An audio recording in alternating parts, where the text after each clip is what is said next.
మిషనరీలు తీసుకొచ్చినటువంటి పరిచర్య కారణంగా వాళ్ళు అన్నారు, మేము నీకు తోడుగా ఉన్నాం, వాళ్ళు నడిచే దారిలో మీరు ఎందుకు నడవద్దు, నడవండి అని అన్నారు. మన వాళ్ళు వెళ్ళి నడిచారు. ఒరే నువ్వు మాతో పాటు నడుస్తావా అని అంటే, మేము ఇప్పుడు మీ సనాతన ధర్మంలో భాగం కాదు, మేము నడుస్తాం, మేము మాకు బైబిల్ గ్రంథం చెప్తా ఉంది, మేము దేవుని స్వరూపంలో ఉన్నామంట, మేము దేవుని పోలికలో ఉన్నామంట, ఎందుకు నడవం అని అన్నారు. మీరు ఇలా చేస్తారా అన్నటువంటి కోపం.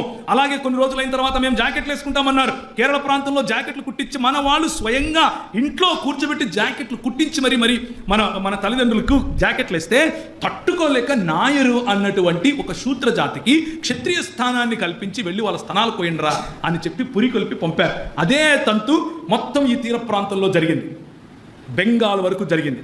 మొట్టమొదటిసారిగా క్రైస్తవ ఉద్యమం జరిగిన తర్వాత మొత్తం భారతదేశంలోనే జరిగినటువంటి ఉద్యమాలలో ఇది ప్రధానమైన ఉద్యమం.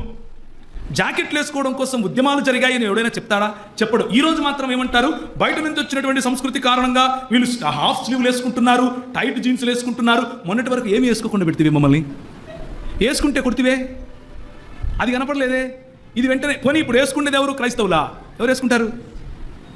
అగ్రవర్ణాలే వేసుకుంటారు. సినిమాలు ఎవరు తీస్తారు? మనం తీస్తామా? మన దగ్గర సినిమాలు తీసి డబ్బులు ఇచ్చారు వీళ్ళు. అర్థమవుతుందా నేనేం చెప్తున్నాను? వాళ్ళు చేస్తే సంసారం, మనం చేస్తే